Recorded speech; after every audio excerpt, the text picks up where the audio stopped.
there, folks, and welcome back to whatever Michael's working on in the backyard. Today, we're going to be playing around with this Champion Global Power Equipment Dual Fuel 4,500 watt inverter. It's a buddy of mine's inverter generator. He bought two, and he bought them because they were very quiet, but he needed more power than 4,500, and this seemed like the most economical way to go at the time. And my voice is still jacked up from being sick a week or so ago now. It's coming back around, but man, it's got me. It could be a permanent thing. I hope not, but it could be. Anyway, he bought two. And the other one, if he'd have bought the other one by itself and thought, wow, this thing's the most magnificent generator I've ever purchased in my life. It just starts and runs and starts and runs and never has given him a bit of problem.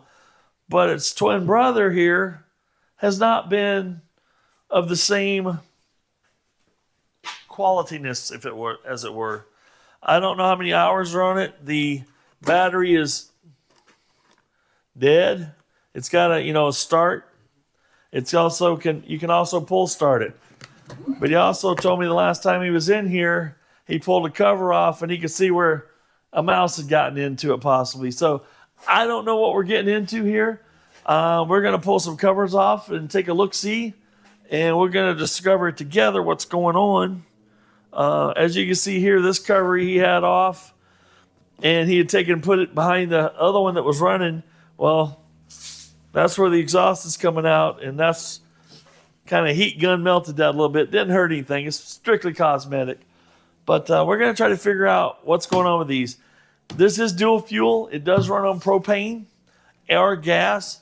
He primarily runs it like 99.9% of the time it's running on propane since he's owned it, which is nice because that's a clean burning fuel and it will keep the cylinders clean and the oil clean for much longer period of time. So I'm going to get in here with a Phillips and we're going to just start stripping covers off here. We'll be...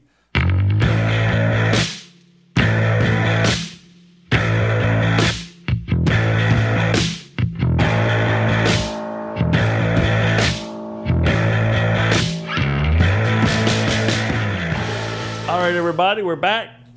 Yeah, I have a different shirt on because it's a different day, right? I can't wear the same shirt every day. That would just be nasty.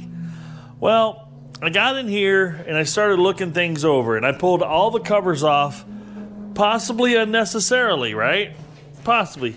But down here, there was chewed up foam. And I was looking underneath the covers. Here's the other side here. Here's where I've got a propane tank hooked up to it right now.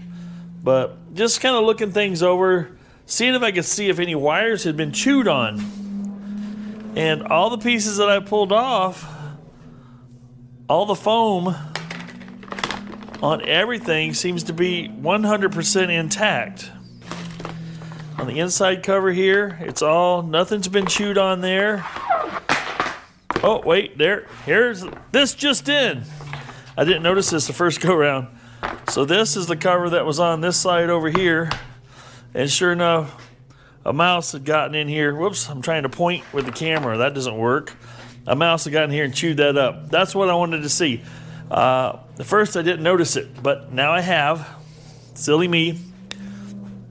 But I also have noticed, dun dun dun, and this may be completely not the problem, but I also noticed that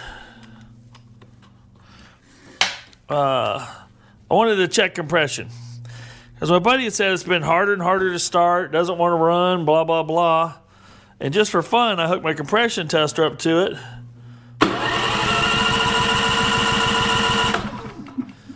And it has, 20 pounds. It's nowhere near enough for an engine to run. The other thing I wanted to check to see is, when I pull magnet stuck real good to this table. When I pull the pull start, it just didn't feel like it had much. So I thought I'd check that. I haven't checked for spark yet. We can do that right now if we want. Because I don't think spark's the problem. I really don't.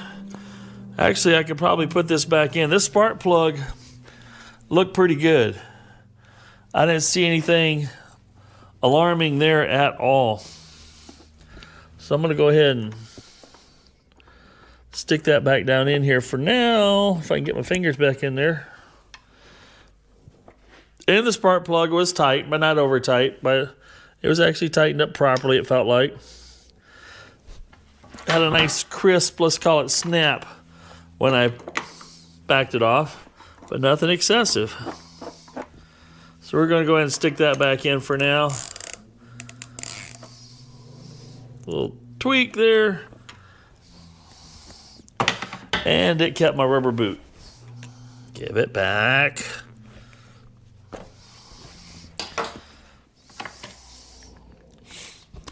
All right. Let's get the spark tester out.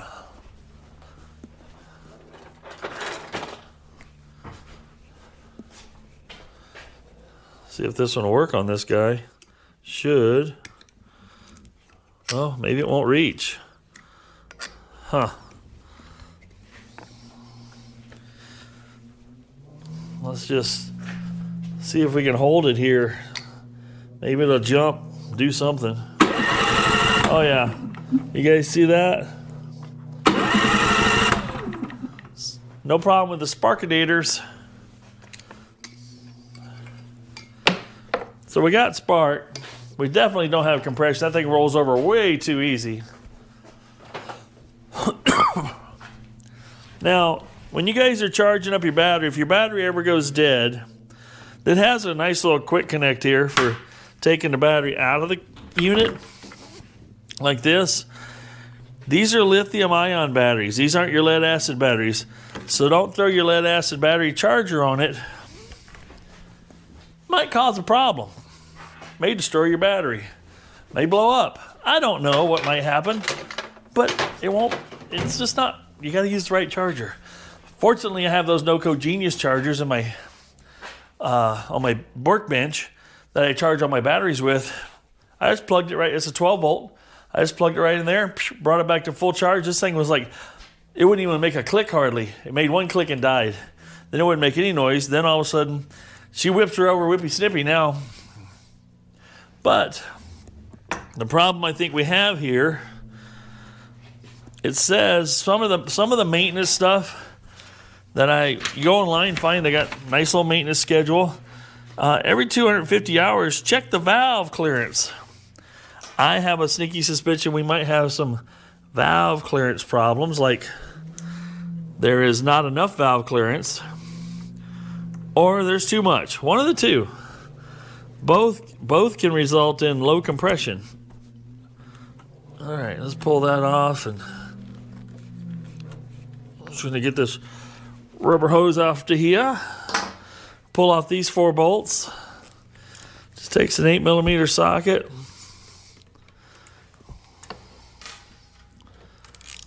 This is a pretty easy check.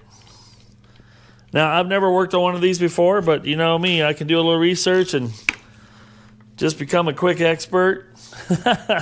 Quick expert. I'm a quick study, I guess I could say. By no means an expert. But the compression concerns me, and I couldn't find anything. There we go. I couldn't find anything about these that said they had a compression release of any kind. Maybe they do, but I couldn't find anything on that subject. Now what we're going to do is we can roll this over with the pull start and see, like, that one's going down, that one's down. When this goes all the way down like that, that means this one should be loose, which it is. It's supposed to have 2/1000 to 4/1000 or 2/1000 to 6/1000 clearance. So we got a little feeler gauge set here. There's 2. There's 5. I don't have a 6. And it has a 3. 3, 5. I would love to have a 4, but let's just see what 5 has, or see what it feels like in here. Whoops, wrong one. Should be this guy, right? If anything, that feels a little bit loose. Let's see what it is. I kind of want to get an idea of what I got here. This is the intake. Oh, wow. I think this could be part of our problem. I just had an 8 thousandths in there. Let's go to 18. Let's try 11. Oh yeah, 11 goes in easy. 14 drags pretty hard. It goes in. So this valve clearance is more than twice what it should be. And what that'll do is not let enough air go in. Not enough air goes in. Then when the compression side goes back up, not enough air gets compressed, low compression. So all we gotta do is get a little, we gotta hold this still and break this nut loose with a 9mm wrench. Well, that's bright enough for sure. You wanna do this with a completely cold engine though.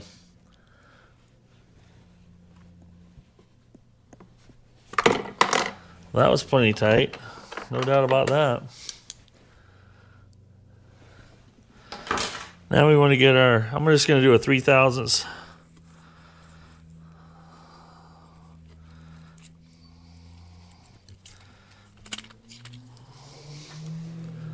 We got our 3 thousandths here. We're just going to put that in between there.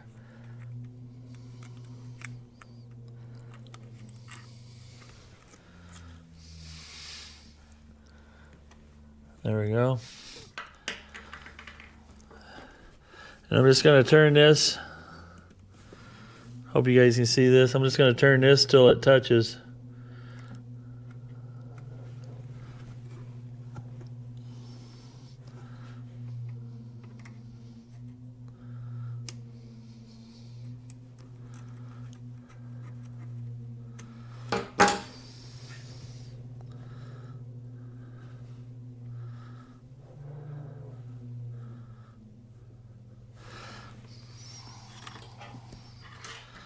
I'm going to hold this still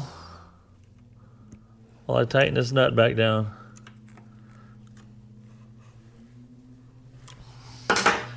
We'll check to see how it feels. Still have a little play in it when you're done. If there's no play in there, no rocker play, that means you've taken out all the valve clearance, and that's not good either. You'll watch some videos where they'll go, just get it down against the feeler gauge, tighten it up, and then recheck it, and then you're done. You know, make it sound pretty quick and fast, but truth be told, it's going to take you a little bit to get the feel of it. See, right now with the feeler gauge in there, there's no play. When it's out, there's some play. That means I've got it really darn close. Once you got this side done, you're going to roll the engine over until you see this one go all the way down, and this one will be loose.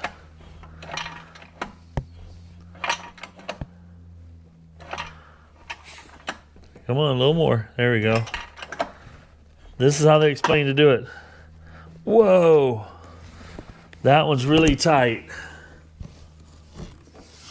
Really tight. I'm going to roll it over one more time.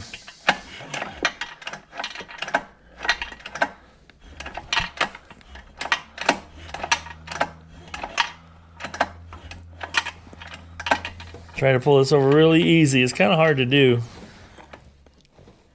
Easy and slow. I missed it.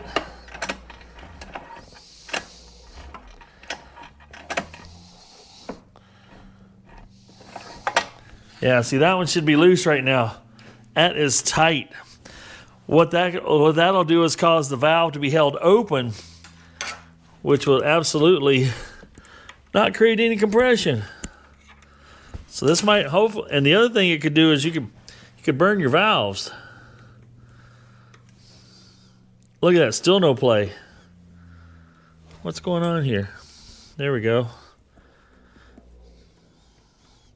That was horribly out of adjustment. Okay. That was terribly out of adjustment, my goodness. That's good. That's the type of things we're looking for when we're looking to do a repair like this or a fix. Just feel some drag there. It's too much, too loose.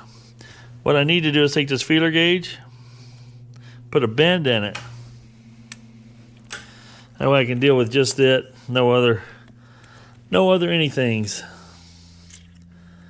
It's amazing to feel the difference just between 2 and 3 thousandths even.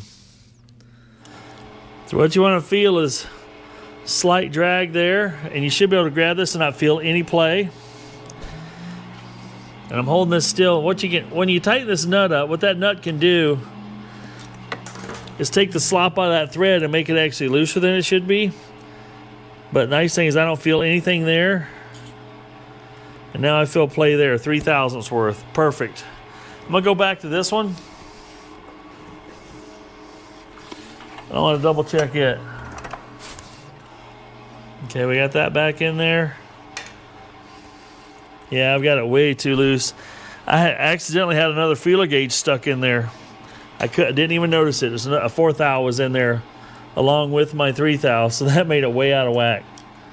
They were stuck together. I didn't even realize it. So now we got that down against it again. Let's snug this up.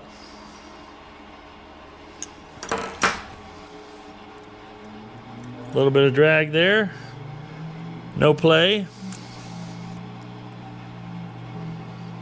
Now we have play. Perfect. Got it adjusted to 3 thou. Now, before I put the cover back on, I apologize for my windmill and my heater going off right now, but got to stay warm and got to make electricity while the wind's blowing, I suppose. One of these days I'll put my old windmill out on its own tower and I'll never have to even hear it. Well, place your bets. What do we think the compression is going to be now? Definitely should be higher than 20. And I'll use the old electric start. You bet I will. Yeah.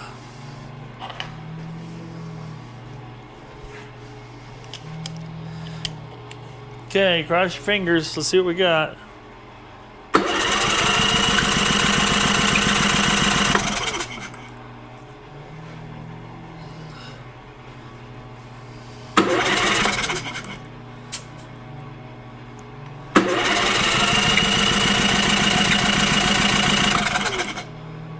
We got her up to, let's call it 75. That's a significant improvement. I don't know what these are supposed to have from the factory. I have no idea how much wear and tear this thing has suffered. I do know my buddy changed the oil on the regular for sure. All right. I'd say with that being adjusted and tightened down, let's go ahead and put this cover back on. The gasket on these look to be in real good shape, so I'm not afraid to just stick this back on there with that insane gasket. Now, the gasket wasn't leaking.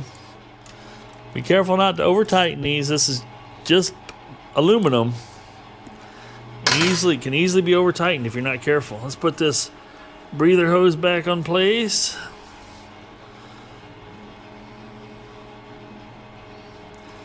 Spring clamp in place.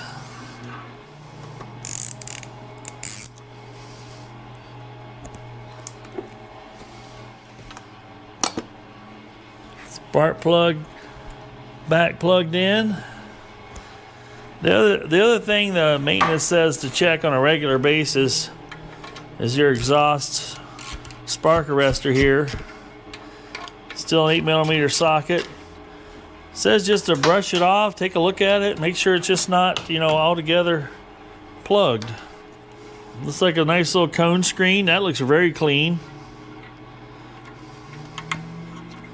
And that's the other advantage to running propane is you won't have the carbon buildup you'll have with the fossil fuels. I shouldn't say fossil fuels, with gasoline.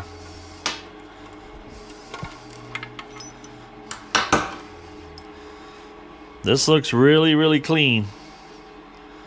No reason to clean that at all. That's just spotless still, in my opinion. Otherwise, you could see carbon buildup. You would see where you couldn't see light through it. It would just be a mess.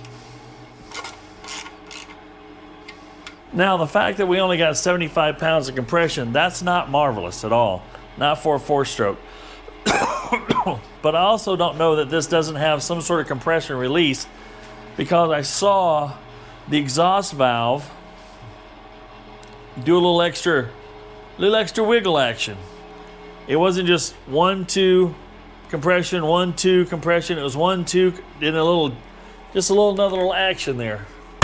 So part of me says that has a little bit of a compression release thing going on in its life.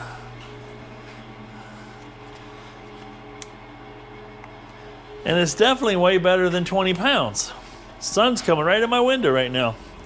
Beautiful sunset on a windy day. Cold, windy day. All right, I'm not going to put the air filter back in. Why wouldn't I put the air filter back in? I should go ahead and put the air filter back in. Really, no reason not to. It's very clean. He's also been very good about cleaning the air filter and putting oil back in it. We'll get a vacuum out the little debris in here in a little bit. All right, we've got the gas on, propane. Nope, now we do. There's a 90-degree valve over here. I'm also going to turn on. Cross your fingers. You're going to plug in the battery and hit start.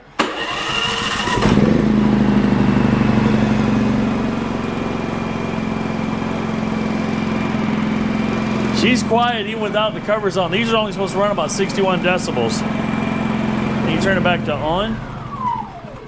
Nope, that was off. I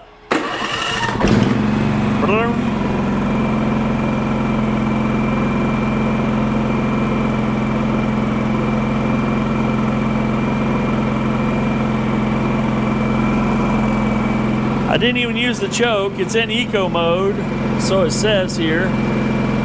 I'm not very familiar with this thing at all.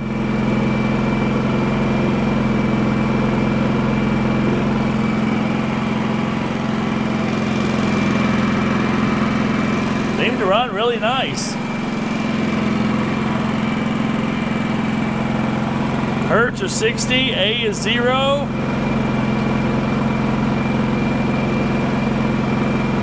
$592.6 somethings.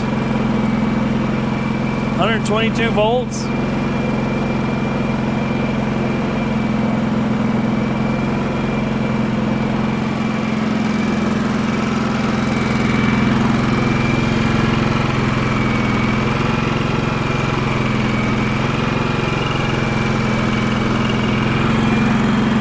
Can't be mad at that.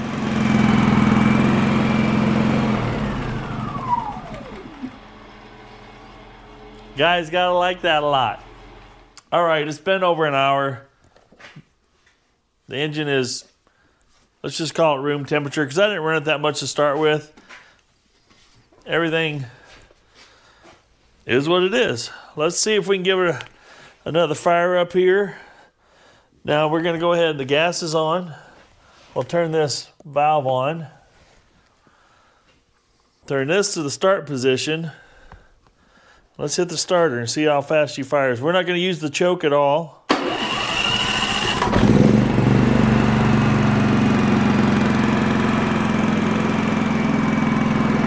So she's fired up, she's fixed. Now something I did do, I got this 1500 watt. Thought it was 1500 watt. Right there it is. 1200 watt. And you see when it's in this eco mode, it automatically idles up and it tells you how much power consumption you have here. Go up to full power, it kicks it up. Turn it off, it goes down. Now you can knock eco mode off. What eco mode does is let it idle down a little quieter, idle a little lower, save some fuel. And then when there's demand on it, it takes off. Or eco mode off, you can hear it rev up. And it doesn't change as much when you turn this on.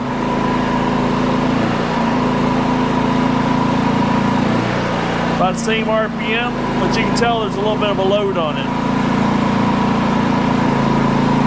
You can hear it rev up a little bit more when you go to full power.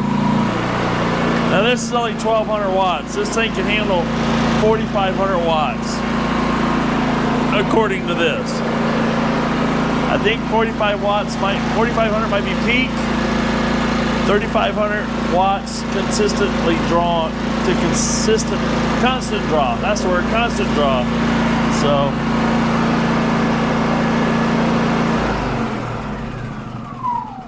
now the one thing I haven't been able to find on this particular unit, here's the big old RV plug-in, so to speak. We'll unplug that, close that back down. But I'm not seeing anywhere on here an hour meter. So this is about $1,000 unit to buy new. And like I said, my buddy's run this on propane pretty much his whole life. He's got out by his, let's call it a permanent campsite, he's got a big old propane tank that he fills up that he runs both generators. He's actually got 3 generators in total, but these have run just strictly on propane, which is great. It's the perfect thing you need for these engines to last long periods of time, because it is very, very, very clean burning. And like I said, you don't end up with all the carbon buildup that you have in your typical engine that runs gas. Now, I'm going to get in here and vacuum out this a little bit. There's not much here at all. I might just take the air hose and blow it out. The little bit of mouse chew, like I said, this was chewed on here. Probably a good idea, because you got a little bit of space down in here. And maybe where the battery ain't, you can buy these little bait chunks. Little green bait chunks. And that's probably, I don't know if it's a good or bad idea. This is what I would do if it was mine, is I'd throw one right down in there. And that way when a mouse got in there and wanted to chew on something, it's like, oh, this is some food. And then they eat it and they go die somewhere. So mice have been my nemesis for a while now, and they will continue to be my nemesis because they like to chew on wiring on things that I like, and I don't want them to chew on it. So anyway, that was a pretty simple fix. I hope that helps somebody out there in the future that may have some trouble with these. There again, follow the recommended, what I want to call the recommended service intervals with these. I printed it off online. I found it because it was showing, every 8 hours, check oil level. Okay.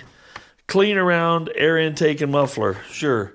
Now, a lot of people take these out to campsites, they fire them up and they run possibly for an entire weekend to keep their air conditioner going and stuff like that. So how often are people really doing this? Now, break-in is 5 hours, change the oil. Now we're getting into every 50 hours. Now you think about 50 hours, that's 48 hours in 2 days on a camping weekend. So clean the air filter, change the oil if operating under heavy load or in hot environments. 100 hours, change oil. So this about changing oil every 50 hours is a thing. So every weekend that you use it, you'd have to change the oil to stay up on it. Now the other advantage you have here a little bit is these only have a half a quart of oil in there. That's it. Right here it says every 100 hours change oil, clean, and adjust spark plug. It's checking the gap on the plug. Typically, depending on what kind of fuels you're running, you're not going to see a lot of change there. Clean spark arrestor. That's the thing we had on the exhaust we pulled off on the back. There again, as you use it over the years and over the hours, you'll see how dirty it gets. And if you notice it gets dirty pretty easy, you might want to change it more often or clean it more often. Clean fuel valve filter. Every 250 hours, clean combustion chamber. Clean the combustion chamber every 250 hours. Has an asterisk. To be performed, has an asterisk there. To be performed by knowledgeable, experienced owners of CPE certified service centers. Okay. That's every 250 hours. So that's every 5 weekends of running it. I mean, that's what it's recommending here.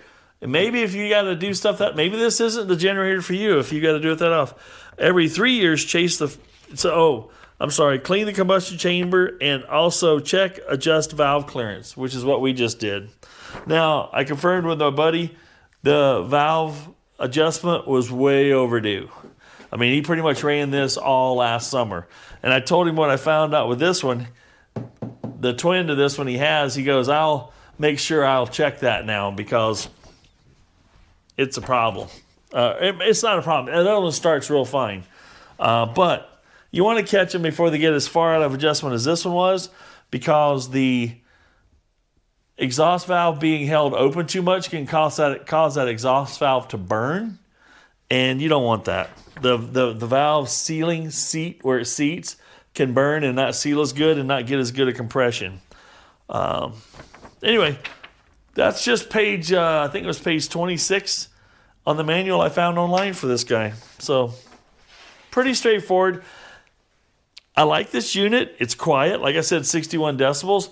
I've had a DB gun, and my voice as I'm talking to somebody else is 70 to 75. So it's quieter than my conversations. That's a little bit embarrassing.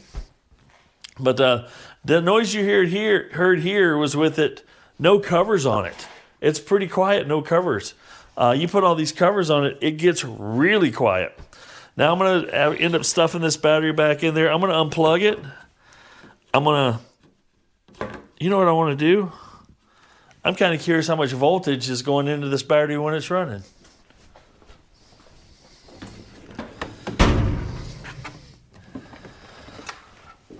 Multimeter time.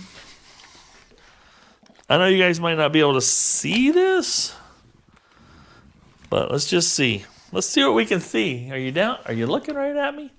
Are you down in the area? Yeah. So right now, nothing? Oh. Let's get where the voltages is. This is 13.01 volts. Oh, darn it. I unhooked everything. 13.1, right?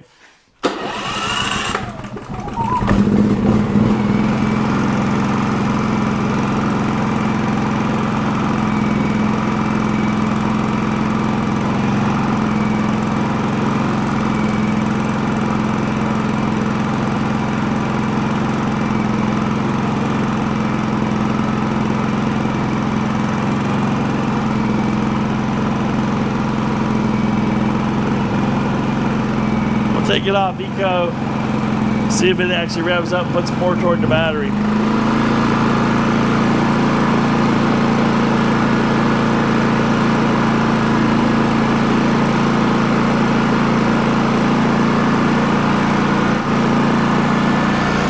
I'm guessing that's okay.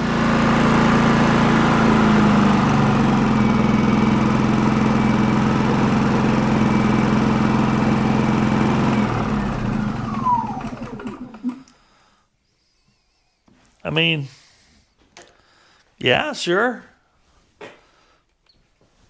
Now, this thing was dead, and I'm not sure. I mean, I plugged it in on my, I'm going to put it back on my charger overnight before I put it back in here and send it home with him. That way I know it's fully charged when he gets it. And it is kind of nice. They got this quick disconnect here. You pull the panel off the side. You can get at it from the side here.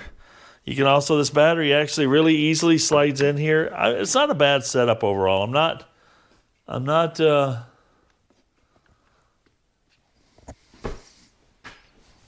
disappointed in what I see. It's not a bad little generator for sure. All right, folks. Well, I appreciate you folks following along. I hope this was helpful for you.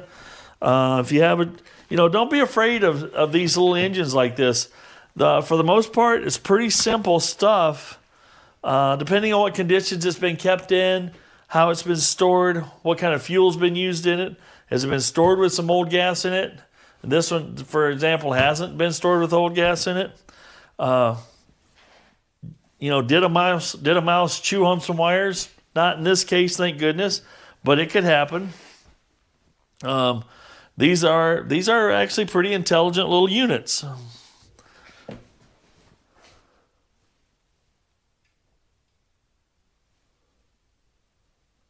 Thought I heard something. All right. Well, I won't waste you guys' time. These are just simple screws that bolt these panels back on. Like I said, I took off way more panels than I needed to, but I wanted to just be able to look at all the wiring to make sure there wasn't any other chews going on there waiting to bite him in the butt and cause another problem down the road. But I'm pretty confident that this thing's 100% fixed. It's all adjusted. It's functioning as it should. We'll put it back together. And he let me know that if he's camping this coming week here, that if his other one gives him a fit, he might come grab this one and swap me out. But now he knows that he needs to check the valves in this one, in his other one. That's what he's going to do. Cool. Thanks for watching. This is Michael saying, if it ain't broke, fix it till it is. And we'll see you on the next video. And if I'm lucky, I'll see you. And I hope you guys enjoy watching what I do. This is a little bit off the beaten path of working on Big Mo or some other heavy-duty stuff, so to speak, or fabrication. But I'm waiting on parts. I'm working on getting parts for a Big Mo, and I've got a lot of parts to get it back together. And don't forget to like and subscribe. If you haven't subscribed already, don't be afraid to subscribe. It doesn't cost you absolutely. It costs you absolutely nothing. And don't be afraid to throw me that thumbs up. Thumbs up. Excuse me. I appreciate it very much. We'll see you on the next video. I'm out. Yeah, it's awesome when something comes together right.